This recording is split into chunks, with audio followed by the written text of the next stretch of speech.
नमस्कार, आदाब, सत श्री अकाल दोस्तों।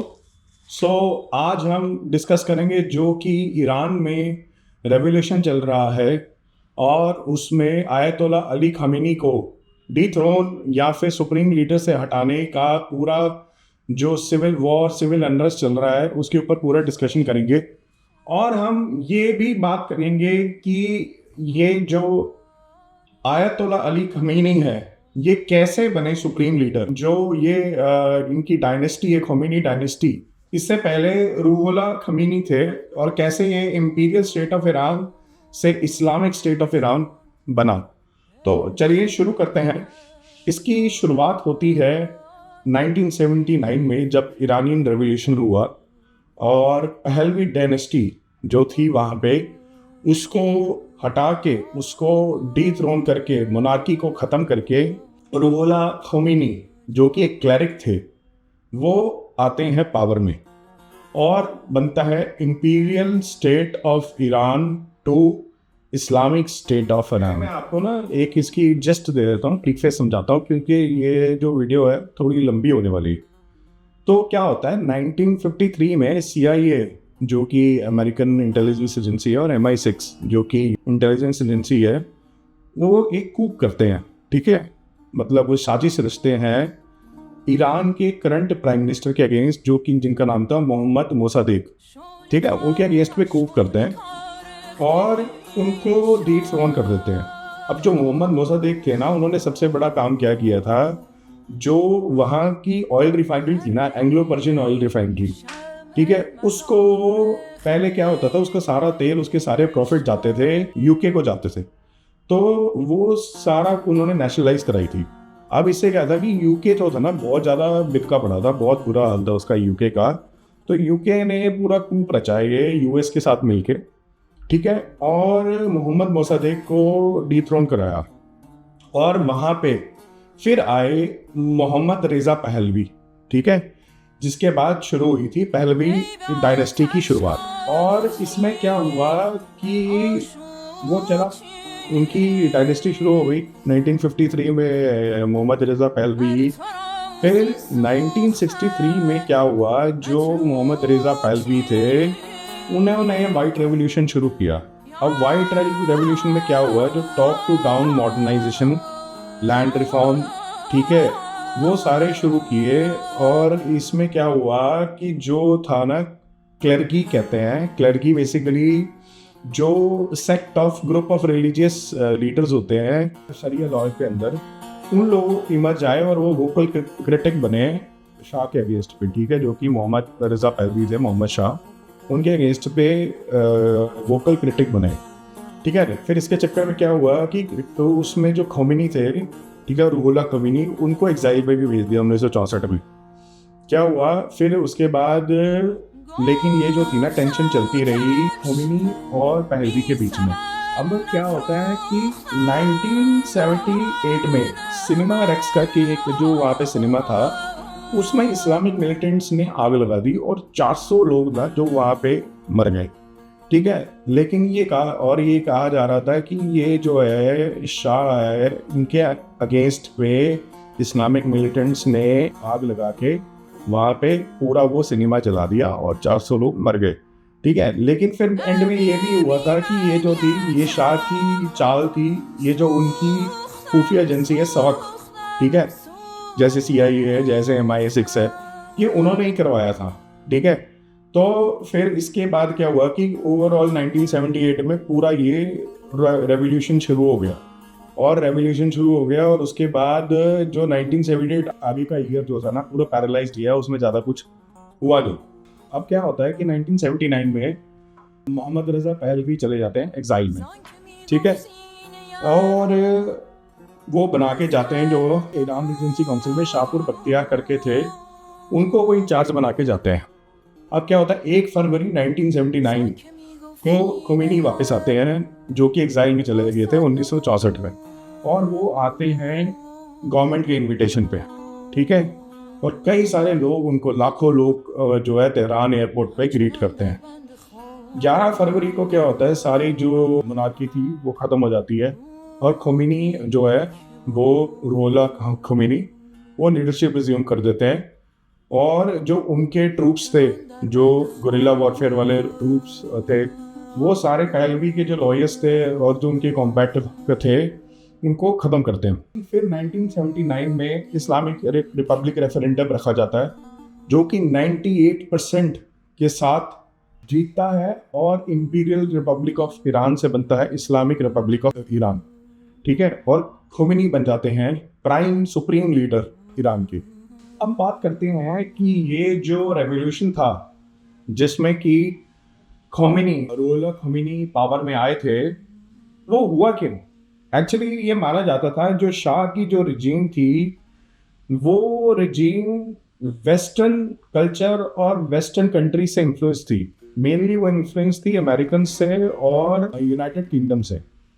अब ये जो भी चला रहे थे शाह गवर्नमेंट, वो माना जाता है कि वो वेस्टर्न कंट्रीज के हित में चला रहे थे, उनके फेवर में चला रहे थे, और ईरानी पीपल का जो इंटरेस्ट था वो नहीं देख रहे थे। इसमें क्या हुआ कि कुछ लोगों का ये भी मानना था कि जो ये प्रोटेस्ट हुआ और खोमेनी पावर में आए, ये कि बेतुका था, मतलब का था। इसमें कोई भी ऐसा एक कॉज नहीं था जो कि रेवोल्यूशन के लिए होना चाहिए, जैसे कि कोई वॉर में डिफीट हो या फाइनेंशियल क्राइसिस हो। ठीक है, तो इस तरह की कोई भी रीज़न नहीं था। और उल्टा ये कहा जाता है कि एक कंट्री जो कि रिलेटिवली रिच था, ठीक है, और एक अच्छी स्पीड से ग्रो कर रहा था, उसमें ये पूरा प्रोटेस्ट हुआ। ठीक है, और जो वहाँ की मोनार्क गवर्नमेंट थी, शाह की गवर्नमेंट को डिथ्रोन कर दिया गया। और उसके बाद जब खोमेनी की गवर्नमेंट और खोमेनी पावर में आए, वो पूरा एक इस्लामिक तरीके से वो देश चला, और वो Wilayat फ़कीह, guardianship of Islamic jurist, उसके प्रिंसिपल्स पे वो जो पूरा देश चलने लग गया था। अब जब ये, और इनका जो मेन मुद्दा था वो था कि इजराइल को ख़त्म करना, उसकी मास डिस्ट्रक्शन करना। जो ये रेवोल्यूशन हुआ, इसके बाद ईरान क्या हुआ, ईरान वहाँ के जो सुन्नी लीडरशिप थी, जो सुन्नी रिलीजियस लीडर थे, उनके पीछे भी बढ़ गया और उनको ख़त्म करने लग गया था। और सिर्फ वो चाहता था कि सिर्फ और सिर्फ अरबिक वर्ल्ड में जो है ईरान का दबदबा रहे और शिया लॉज के हिसाब से वो चले। ठीक है, और शिया मुस्लिम्स का दबदबा रहे।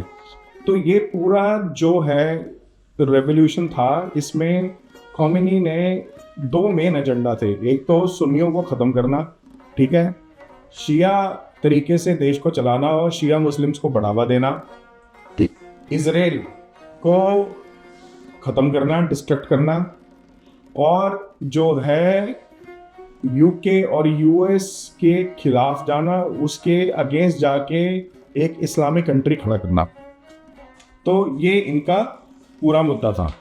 अब खोमेनी 1979 में कैसे पावर में आए, उसके लिए हम पूरी बैकग्राउंड हमें समझनी पड़ेगी 1891 से 1977 तक की। अब 19th सेंचुरी के एंड तक जो शिया क्लर्गी थे, उल्मा था, ठीक है, जो कि रिलीजियस लीडर्स होते हैं शिया मुस्लिम के, उनका सेक्ट वो बहुत पावरफुल था। ठीक है, और वो ईरानियन सोसाइटी में उनका काफ़ी सारा इन्फ्लुएंस था। अब इनकी जो पावर थी इस क्लर्की की तब दिखी 1891 के टोबैको प्रोटेस्ट के दौरान। 20 मार्च 1890 में जो वहाँ के मोनार्क थे नसीर अल दिन शाह, उन्होंने ना एक कंसेशन दे दिया था ब्रिटिश मेजर को, जीएफ टैलबॉट को, कि वो जो वहाँ के टोबैको की प्रोडक्शन की फुल सेल्स एक्सपोर्ट पे 50 साल तक उन्होंने कंसेशन दे दिया था। अब क्या हुआ, इससे जो वहाँ के पर्शियन टोबैको सेलर थे, जो उगाते थे टोबैको, उससे वो बहुत ज़्यादा इम्पैक्ट हुए, और उसके उस पूरी टोबैको इंडस्ट्री पे 2 लाख पीपल डिपेंडेंट थे। और इस कंसेशन से क्या हुआ, वहाँ के जो टोबैको सेलर्स, टोबैको बायर्स, जो ट्रेडर्स थे, जो फार्मर्स थे, वो बहुत ज़्यादा उनको प्रॉफिट में मार्जिन ख़त्म हो गया उनका। तो उसमें क्या किया, इस जो ये पूरा क्लर्गी था, जो उल्मा था, उन्होंने, उनके एक लीडर थे मिर्ज़ा हसन शिजारी, उन्होंने एक फतवा जारी किया। उस फतवे में उन्होंने बोला कि ये जो आपने कंसेशन दिया टबैको की सेल्स पे, ये आपको इमीडिएटली ख़त्म करना पड़ेगा।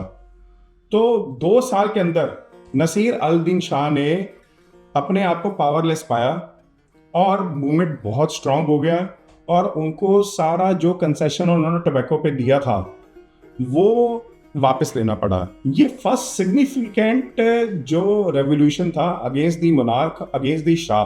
अब आगे बढ़ते हैं एक और क्रिटिकल इवेंट की तरफ जिसे कहा जाता है पर्शियन कॉन्स्टिट्यूशनल रेवोल्यूशन। ये हुई थी 1905 से लेके 1911 के बीच में। अब क्या हुआ कि जो शाह की जो रिजीम थी, जो डायनेस्टी थी, उसके अगेंस्ट में बहुत ज़्यादा डिससेटिस्फैक्शन बढ़ चुका था और कॉन्स्टिट्यूशनल रेवोल्यूशन शुरू हुआ। इस रेवोल्यूशन के तहत जो है नेशनल कॉन्सुलेटिव असेंबली भी बनी ईरान में, ठीक है, जिसे बोला जाता था मजलिस, और पहला लीगल कॉन्स्टिट्यूशन बना, ठीक है। और ये था कि ये जो कॉन्स्टिट्यूशनल रेवोल्यूशन था ये बहुत ज़्यादा कामयाब रहा था ऑटोक्रेसी ख़त्म करने की, कजर रिजीम की, जो उस टाइम पे वहाँ की रिजीम थी। बट ये इतना पावरफुल नहीं बन पाया कि ये एक ऑल्टरनेटिव गवर्नमेंट या फिर ऑपोजिशन को खड़ा कर सके।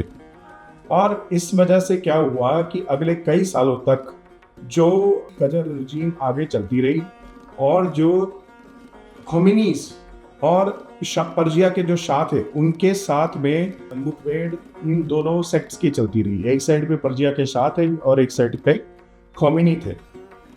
अब पर्शियन कॉन्स्टिट्यूशनल रेवोल्यूशन जो कि 1905 से 1911 के बीच में हुई, उसके बाद जो रेन थी वो थी रेज़ा शाह की 1921 से 1941 में तक। अब उसके ऊपर हम डिस्कस करते हैं। अब क्या हुआ, कॉन्स्टिट्यूशनल रेवोल्यूशन जो हुई थी, उनको ने पावर दी जनरल रेज़ा खान को। जनरल रेज़ा खान कमांडर थे पर्शियन कोसैक ब्रिगेड के, ठीक है। उन्होंने 1921 में जो कूप हुआ, जो कि वहाँ पे यूएस ने और यूके ने कूप कराया, उसमें वो वहाँ की मोनार्क जो कि कजर शाह थे के लास्ट अहमद शाह थे, कजर शाह डायनेस्टी के लास्ट अहमद शाह थे, इनको डिथ्रोन कर दिया और रेज़ा शाह वहाँ के बन गए मोनार्क। और तब वहाँ से फाउंड हुई पहलवी डायनेस्टी। अब क्या हुआ, इनके राज के अंदर कई सारे wide spread economic forms, social reforms हुए, ठीक है। अब इसमें से सबसे बड़ा जो रिफॉर्म ये था कि जो इस्लामिक लॉज हैं उनको ख़त्म करना और वहाँ के सेकुलर वेस्टर्न जो कल्चर है उसको लेके आना। अब इसमें क्या होता था कि जो फीमेल्स को बुर्का और जो हिजाब था वो पहनने की बिल्कुल भी इजाज़त नहीं थी पब्लिक में, ठीक है। अगर कहीं ऐसे फीमेल को या किसी औरत को हिजाब या बुर्का पहने देखा जाता था तो उसको इमीडिएटली उसका हिजाब फाड़ दिया जाता था या उसका हिजाब उतार दिया जाता था। अब इसमें क्या हुआ कि 1935 में कई सारे लोग गोरन शाह मॉस्क में मर गए, ठीक है, और कई लोग वहाँ पे इंजर्ड भी हो गए। अब इसमें इसकी वजह से क्या हुआ, जब वहाँ पे एक जो मैंने आपको पहले बताया था क्लर्की थे, जो शिया लीडर्स और रिलीजियस लीडर्स की क्लर्की थी, उसके जो लीडर थे अब्दुल करीम हरी यज़दी, ठीक है, उन्होंने कौम सेमिनरी फाउंड की। अब कौम सेमिनरी क्या थी, उसमें उन लोगों ने ये जो शिया लॉ और जो कि इस्लाम या जो शरिया की तरफ से जो चलने की उनके डायरेक्टिव्स थे वो ख़त्म ना हो जाए, इसलिए वो फाउंड की। लेकिन ये क्या हुआ कि इन लोगों ने कोई बहुत मेजर एंटी गवर्नमेंट कोई इस तरह की प्रोटेस्ट वो क्रिएट नहीं कर पाए रेज़ा शाह के अगेंस्ट पे। और ये जो अब्दुल करीम हैरी यज़दी थे, इनके स्टूडेंट थे आयतुल्लाह खोमेनी, जो कि आगे जाके सुप्रीम लीडर बनते हैं 1979 में। अब आगे बात करते हैं। तो हमने अभी तक डिस्कस किया पर्शियन कॉन्स्टिट्यूशनल रेवोल्यूशन और रेज़ा शाह का पावर में आना। अब 1941 से 1951 के बीच में भी बहुत महत्वपूर्ण घटनाएं हुई और इसमें सबसे इम्पोर्टेंट घटना ये थी कि एंग्लो सोवियत इन्वेजन होना और मोहम्मद रेज़ा शाह का डिथ्रोन होना। इसमें क्या होता है कि जो रेज़ा शाह थे उनकी बड़ी करीबी थी नाजी जर्मनी के साथ, वो नाजीज़ को बहुत सपोर्ट करते थे। फिर लेकिन 1941 में ब्रिटिश और सोवियत की अलाइड फोर्सेस ने इन्वेड कर लिया ईरान को और रेज़ा शाह को डिथ्रोन करके उनका जो बेटा था मोहम्मद रेज़ा पहलवी, उसको शाह बना दिया। अब तब तक 1946 तक ईरान सोवियत यूनियन के कब्जे में रहा, रेड आर्मी की कब्जे में रहा। अब जो वॉर ख़त्म हुई उसके बाद काफ़ी टाइम इंस्टेबिलिटी रही वहाँ पे। अब जो शाह थे वहाँ पे, उनकी जो थे प्रो सोवियत प्राइम मिनिस्टर थे वहाँ पे, अहमद कुवम, उनके साथ उनके बहुत क्लैशेस चलते थे, उनकी बिल्कुल नहीं बनती थी। और फिर वहाँ पे एक पार्टी ने जन्म लिया, तुदे पार्टी, वो कम्युनिस्ट पार्टी थी, ठीक है। और उसी टाइम पे जो ईरान की आर्मी थी उसको डील करना पड़ा था Soviet sponsored separatist movement, Iranian Azerbaijan और ईरानियन कुर्दिस्तान में। अब ये सारे इश्यूज 1941 से लेके 1951 तक चले, जिसमें कई सारे इश्यूज देखने पड़े ईरान को, ठीक है। इसमें कई मेजर वहाँ पे डिस्ट्रक्शन हुई और ब्रिटिश और सोवियत फोर्सेस अलाइड होके पूरा इन्वेड किया और वहाँ के शाह को डिथ्रोन कर दिया। अब आगे बढ़ते हैं और डिस्कस करते हैं 1951 से 1952 की डेवलपमेंट्स में। अब क्या होता है, जो यहाँ पे इनकी जो ईरान की ऑयल कंपनी थी, एंग्लो पर्शियन ऑयल कंपनी, जिसका बाद में नाम कर दिया था एंग्लो ईरानियन ऑयल कंपनी, इसका जितना तेल था वो सारा जाता था ब्रिटिशर्स को, और उनकी मोनोपोली थी इसकी सेल्स में, प्रोडक्शन में, ठीक है। और जितना भी ईरानियन ऑयल था वो सारा ब्रिटिश उठा के ले जाते थे, और वहाँ पे ब्रिटिश का जो साम्राज्य था वो फल फूल रहा था। बल्कि जितने भी ईरानियंस थे वो बेचारे पॉवर्टी में रहते थे, और जितना भी ऑयल से जो वेल्थ जनरेट हो रहा था वो सारा ब्रिटिश में चला जाता था। उनको एक टाइम पे ये दुनिया की सबसे बड़ी ऑयल कंपनी थी और इसका सबसे ज़्यादा प्रॉफिटेबल ऑयल कंपनी थी, और सारा पैसा ब्रिटिश खा रहे थे इससे। अब क्या होता है, 1951 में ईरानियन प्राइम मिनिस्टर थे मोहम्मद मोसादेक, वो प्लेज करते हैं कि इस एंग्लो पर्शियन ऑयल कंपनी को ये बाहर निकाल के फेंक देंगे, और जितना पेट्रोलियम रिजर्व है ईरान का वो ईरान उसके ऊपर रहेगा, और सारा का सारा जो उससे वेल्थ है वो ईरान के पास रहेगी। 1952 में मोसादेक जो थे वो अपने वादों को पूरा करते हैं और एंग्लो ईरानियन कंपनी को नेशनलाइज कर देते हैं, एंग्लो ईरानियन कंपनी को नेशनलाइज कर देते हैं और पूरे नेशनल हीरो बन जाते हैं। अब इससे क्या हुआ, जो ब्रिटिशर्स थे ना वो बहुत ज़्यादा जले पुगे हुए थे और बहुत ज़्यादा वो इससे गुस्सा थे। अब वो इसके लिए इंटरनेशनल कोर्ट में भी जाते हैं जस्टिस में कि इसको, जो मोसादेक है, मोहम्मद मोसादेक, इसको पनिशमेंट मिलनी चाहिए, लेकिन वहाँ पे उनकी सुनवाई कोई नहीं होती। फिर क्या करते हैं, जो यूके था वो अपने सारे वॉरशिप्स को पर्शियन गल्फ में भेजता है और दे धर पूरी मिसाइलें बरसाता है ईरान पे, लेकिन ईरान को कोई ज़्यादा फर्क नहीं पड़ता है। और एक लाइन भी छपी थी, ठीक है, और उसमें लिखा था, फ्रैंकफर्ट जो न्यूज़ प्रेस थी उसमें ये लाइन्स छपी थी, Mossadegh would rather be fried in Persian oil than make the slightest concession to the British. ठीक है, तो वो ब्रिटिशर्स को बिल्कुल भी कोई कंसेशन नहीं देना चाहते थे, और ब्रिटिशर्स ने ये भी कंसिडर किया था कि हम आर्म्ड इन्वेजन करेंगे ईरान का। और ये जो वहाँ के जो यूके के इस टाइम पे प्राइम मिनिस्टर थे विंस्टन चर्चिल, वो पूरी तैयारी भी कर रहे थे, लेकिन क्या, और वो अमेरिका की सपोर्ट मांग रहे थे, मिलिट्री सपोर्ट।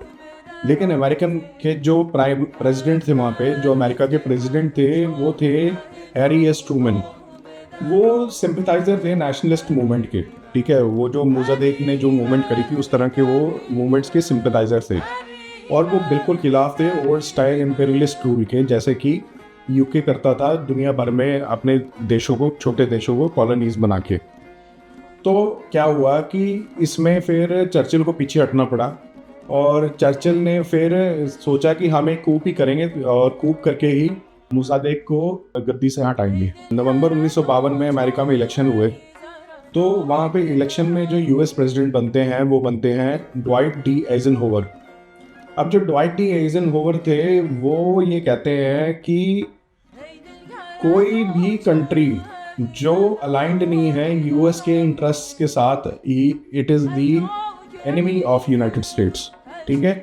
और फिर 20 जनवरी 1953 को जो यूएस सेक्रेटरी ऑफ स्टेट थे जॉन फॉस्टर डलस और उनके भाई सीआईए के डायरेक्टर एलन डलस, वो ब्रिटिश काउंटर पार्ट को बोलते हैं कि वो रेडी है मोज़ादेक को डिथ्रोन करने के लिए, ठीक है।